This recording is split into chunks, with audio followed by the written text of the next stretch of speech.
This is Donna Michelle St. Bernard. She's the playwright. This is Yvette Nolan, the director.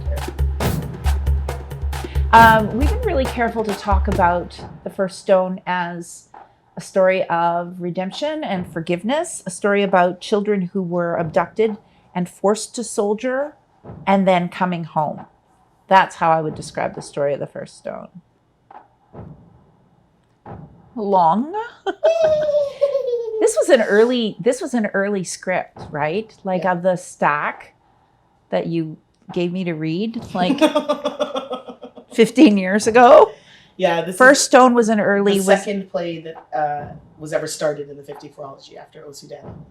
Yes. This is the second 50-4ology piece, and it was 5 pages long. Yes. And I was like, here, I wrote a play. And Mel was like, no, you didn't. And that was more than a decade ago.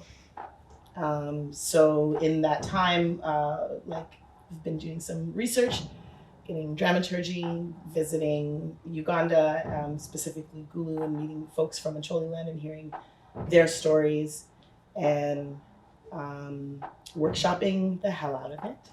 And then recently, for the last 2 years, we've been workshopping it together towards this production.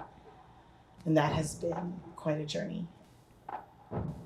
It's been fascinating to have actually enough bodies on stage to create a village.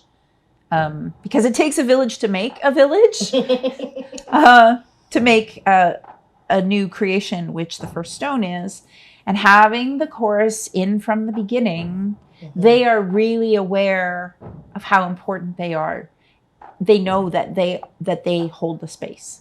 They know that they are the container for the story for those other characters, which is fascinating to me because I love chorus and chorus work, but I always find that they're a bit of a late add-on, or not given enough time, or not made to feel integral. And in this case, everyone is as important as everyone else. And so the chorus, we're so lucky to have this many bodies and to have this many young emerging performers who are learning everything and learning so fast, and just they hold the space. The village is critical. Absolutely. Yeah. And I think I was like hesitant about the number of bodies, just because what do you do with 14 people? But there's something about, like, we always talk about the intimacy of theater, and like you're in this place with just the people that you're with. And so I find it very difficult to gesture towards the broader community, to gesture towards the global community. And I feel like you're doing really great work with the chorus that accomplishes that for me. That makes it more than the story of this individual family, and like widespreads it. And I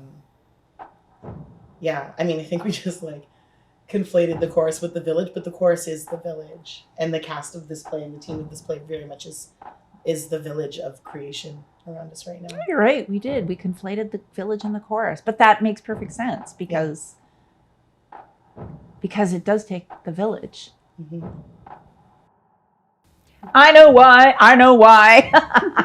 Ever since Native Earth, where we were together, where our brains melded and we got stuck, Buddies has been a home for us back in the day. And I did my first show at Native Earth as a director in the chamber. So that's interesting to be back in the space doing this show.